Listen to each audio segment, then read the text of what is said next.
ബഹുമാനപ്പെട്ട സമുദായ സെക്രട്ടറി വക്കീലും പറഞ്ഞനുസരിച്ച് പാത്രികീസ് ബാവയ്ക്ക് ആത്മീയ കാര്യങ്ങളിൽ മാത്രം ആണ്, അതായത് ഇപ്പൊ നമ്മുടെ തിയോളജിക്കലായിട്ട് ഒരു എറർ വരിക, അല്ലെങ്കിൽ കൗതാശികമായ കാര്യങ്ങളിൽ ഒരു വീഴ്ച വരിക, അങ്ങനെയുള്ള കാര്യങ്ങളിൽ മാത്രമേ പാത്രികീസ് ബാവയ്ക്ക് അധികാരമുള്ളൂ. ഭരണപരമായിട്ടോ ഈ വികാരിമാരെ നിയമിക്കുക, പള്ളി കൂതാശ ചെയ്യുക, ഇങ്ങനെയൊക്കെയുള്ള കാര്യങ്ങളിൽ പാത്രികീസ് ബാവയ്ക്ക് അധികാരമില്ല. അത് ടെമ്പറൽ മാറ്റേഴ്സ് ആണ്. ഇതല്ലേ നിങ്ങളെ പറഞ്ഞത്? പാത്രികീസ് ബാവയുടെ അധികാരം എന്ന് പറയുന്നത് ഞങ്ങൾ പറയുന്ന ഒരു കാര്യം കൂടെ ശ്രദ്ധിക്കണം. ഈ ഭരണഘടനയിലെ ഇപ്പം 4ാമത്തെ ക്ലോസ് സന്ദീപ് വായിച്ചു, അല്ലെങ്കിൽ ഇവിടെ ബ്രദർ വായിച്ചു, ശിവ ബ്രദർ വായിച്ചല്ലോ. ഇത് കഴിഞ്ഞിട്ട് എത്രയോ ക്ലോസുകൾ, ഇവിടെ 161 ക്ലോസ് ഉണ്ട്. എങ്ങനെ ഒരു വൈദികനെ പട്ടം കൊടുക്കണം, എങ്ങനെ വൈദികരെ ട്രാൻസ്ഫർ ചെയ്യണം, എങ്ങനെ അധികാരം, അല്ല കറക്റ്റ് ആയിട്ട് അതെങ്ങനെ തെറ്റിക്കാൻ പറ്റുന്നത്?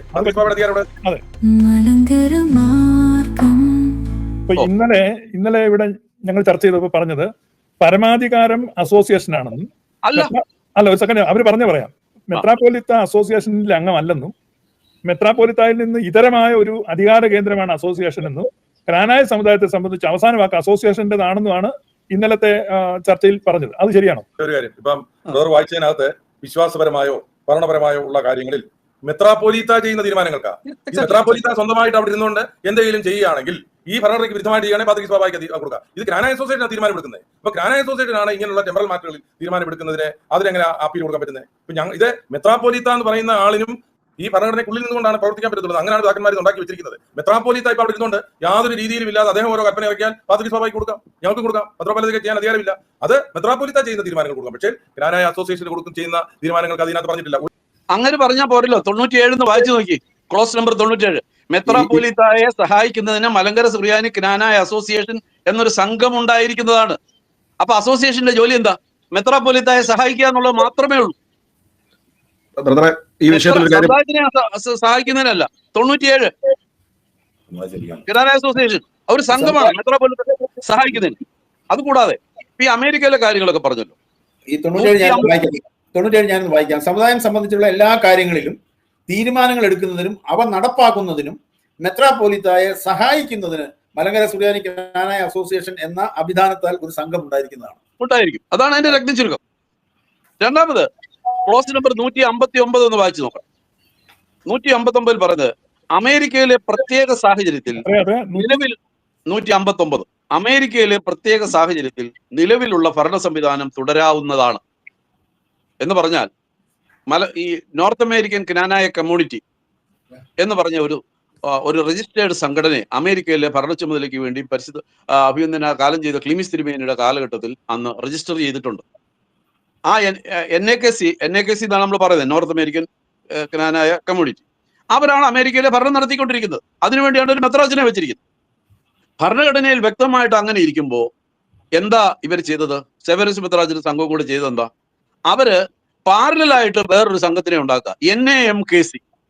ഭരണഘടനാ വിരുദ്ധമാണ്. നിലവിലുള്ള അമേരിക്കയിലെ പ്രത്യേക സാഹചര്യത്തിൽ നിലവിലുള്ള ഭരണ സംവിധാനം തുടരാവേണ്ടതാണെന്ന് ഭരണഘടനയിൽ എഴുതി വെച്ചിട്ട് ഇവരതിന് പാരലായിട്ടൊരു സംഘത്തിനെ രൂപീകരിക്കുക. അത് തന്നെയുമല്ല, പാരലായിട്ട് ചില പള്ളികളെ രൂപീകരിച്ചു. ആ പള്ളികളുടെ ഭരണഘടനയിൽ പറഞ്ഞിരിക്കുന്നത് ക്നാനായ സമുദായമായിട്ടോ സുറിയാനി സഭയുമായിട്ടോ യാതൊരു അലിജൻസും ഇല്ല. അവർക്ക് ആവശ്യമെന്ന് തോന്നിയാൽ അവർക്ക് ആ ലിറ്റർജി ഉപയോഗിക്കാമെന്നല്ലാതെ അവരുടെ കീഴിലോ അവരുമായിട്ട് യാതൊരു ബന്ധവും ഞങ്ങൾക്കില്ല എന്നാണ് അവരുടെ ഭരണഘടനയിൽ എഴുതിയിരിക്കുന്നത്. അപ്പോ പാരലായിട്ട് ഒരു ഭരണ സംവിധാനം ഉണ്ടാക്കുക, പാരലായിട്ട് സംഘടനകൾ ഉണ്ടാക്കുക. എന്നിട്ട് ഇവർ പറയുന്നത് ഭരണഘടന ആരും കൃത്യമായിട്ട് ഉപയോഗിക്കുന്നില്ല, ഭരണഘടന കൃത്യമായിട്ട് നടപ്പിലാക്കുന്നില്ല, ഭരണഘടന ലംഘിക്കുന്നവർ. അപ്പോ ഈ കഴിഞ്ഞ കാലത്തിനെ സംബന്ധിച്ച് രണ്ടാമതൊരു കാര്യം ഇപ്പൊ ബ്രദർ ചോദിച്ചല്ലോ, ഈ പാത്രികീസ് ബാവയുടെ സുപ്രമസി നമ്മൾ കണ്ടു. പാത്രികീസ് ബാവയ്ക്ക് സ്പിരിച്വൽ അധികാരം മാത്രമേ ഉള്ളൂ. ഈ കോട്ടയം ജില്ലാ കോടതിയുടെ ഓർഡറിനകത്ത് സ്പെസിഫിക് ആയിട്ട് പറഞ്ഞിരിക്കുന്നത്, അതിൻ്റെ അകത്ത് സ്പെസിഫിക് ആയിട്ട് പാര 31 ഇവരുടെ കയ്യിലൊക്കെ ഉണ്ടല്ലോ ഓർഡറിന്റെ കോപ്പി. അവർ തോറ്റ കേസാണെങ്കിലും CMA 39 page number 31 84(2). The appeal has been provided as per the appellate power and administration and the spiritual power of the patriarch. അതിനെ സംബന്ധിച്ചാണ് അപ്പീൽ കൊടുത്തിരിക്കുന്നത്. എന്നിട്ട് താഴോട്ട് പറഞ്ഞിരിക്കുന്നത് metropolitan, assistant metropolitan, Knanaya association or anybody cannot defy the order or the bull of the holy patriarch. അപ്പോ പരിശുദ്ധ പാത്രികീസ് ബാവയുടെ administrative അധികാരങ്ങളെയോ മറ്റേതെങ്കിലും ഡയറക്റ്റീവ്സിനെയോ ചോദ്യം ചെയ്യാനോ ഡിഫൈ ചെയ്യാനോ ഇവർക്ക് ആർക്കും അധികാരമില്ല. ഇത് കൂടുതൽ വ്യക്തമായിട്ട് എന്താണ് എഴുതുന്നത്? പിന്നെ PMA മെട്രോപൊളിറ്റൻ കേസിനകത്താണ് ഈ ടെമ്പോറൽ മാറ്ററിന്റെ കാര്യം പറഞ്ഞിരിക്കുന്നത്. അത് ഞങ്ങളുടെ വിഷയവുമായി ബന്ധപ്പെട്ടതല്ല. അവിടെ ഒരുപാട് സ്വത്തുക്കളുടെ തർക്കങ്ങൾ, സമ്പത്തിന്റെ തർക്കങ്ങൾ, മറ്റു കാര്യങ്ങളൊക്കെ ഉണ്ട്. ഇപ്പൊ ജ്ഞാനായ സമുദായമാണെങ്കിലും അതിന്റെ റെസിപ്റ്റ് ആൻഡ് പേയ്മെന്റുകൾ അല്ലെങ്കിൽ അതിന്റെ ബാലൻസ് ഷീറ്റ്, ഇത്തരം കാര്യങ്ങൾക്കൊന്നും ബാവായ്ക്ക് താല്പര്യമില്ല. അല്ലെ അർക്കതിയൊക്കെ ഒക്കെ കാര്യം ഇവിടെ പറഞ്ഞ് ഞങ്ങൾ കേട്ടു. അത്തരം വിഷയങ്ങളിലോട്ട് ഇവിടെ വന്നിട്ടില്ല. പരിശുദ്ധ പാത്രികീസ് ബാവ ഇവിടെ സ്കൂളിലെ ഫീസ് ഭരിക്കാനോ ഇവിടുത്തെ അധ്യാപകരെ അപ്പോയിന്റ് ചെയ്യുമ്പോൾ അതിന് കൈക്കൂലി മേടിക്കാനോ ഇത്തരം കാര്യങ്ങളൊന്നും ബാവ വരത്തില്ല. അപ്പൊ ഈ ടെമ്പോ 3 തരം പവറായിട്ട് ഇതിനെ നമുക്ക് വേർതിരിക്കാം. ഒന്ന് spiritual power, spiritual, administrative, temporal and temporal. ആ ടെമ്പോറൽ എന്ന് പറയുമ്പോൾ അതിന് സാമ്പത്തിക വശം മാത്രമേ വരത്തുള്ളൂ. അപ്പൊ അഡ്മിനിസ്ട്രേറ്റീവ് പവർ പാത്രികീസ് ബാവയ്ക്കാണുള്ളത്. ഭരണഘടനയിൽ എഴുതിയിരിക്കുക മാത്രമല്ല, ഇന്ത്യയിലെ എല്ലാ കോടതികളും അംഗീകരിച്ചിരിക്കുന്ന കാര്യമാണ്. ഡോക്ടർ റീബുൻ എന്താ പറയാനുള്ളത് പറഞ്ഞോളൂ.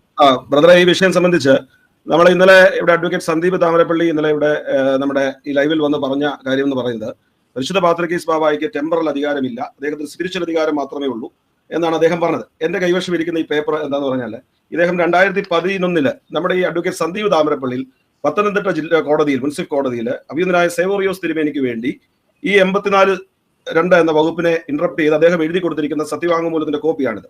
ഇതിൽ അദ്ദേഹം വളരെ വ്യക്തമായി നമ്മുടെ ഈ ഇന്നലെ ഇത് തെറ്റായി വ്യാഖ്യാനിച്ച വക്കീല് 10-13 വർഷങ്ങൾക്ക് മുമ്പ് സേവോറിയോസ് തിരുമേനിക്ക് വേണ്ടി കോടതിയിൽ എഴുതി കൊടുത്തത് ഇങ്ങനെയാണ്: the patriarch of Antioch and all the east is a supreme authority over the spiritual and administrative matters in the Knanaya archdiocese. It is also expressly admitted in the Gnanaya Constitution. In Article 84(2), according to this article, if anyone is aggrieved by the decision of the diocesan metropolitan in matters relating to faith or administration, the aggrieved person can file an appeal before His Holiness, the Patriarch of the Holy See of St. Peter of Antioch. Thus, it is an admitted fact as per the Gnanaya Constitution that the Patriarch has the supervision of the spiritual and administrative matters of the Gnanaya Archdiocese through the diocesan metropolitan. He is recognized as a final appellate authority. ഇന്നലെ വന്നിവിടെ പറഞ്ഞ ആള് കോടതിയിൽ എഴുതി കൊടുത്തിരിക്കുന്നതാണിത്. അല്ല, അദ്ദേഹം എന്തിനാണ് കോടതിയിൽ അങ്ങനെ എഴുതി കൊടുത്തത്? ഒരു കേസുമായി ബന്ധപ്പെട്ടുള്ള ഒരു അഫിഡവിറ്റിൽ സേവോറിയോസ് തിരുമേനിയുടെ മറുപടി എഴുതി കൊടുത്തതാണ്. ഈ 13 വർഷങ്ങൾക്ക് ശേഷം ഇപ്പോൾ അവർ ഇന്റർപ്രറ്റ് ചെയ്യുന്നത് പരിശുദ്ധ ബാവായ്ക്ക് ആത്മീയ അധികാരമേ ഉള്ളൂ എന്നാണ്.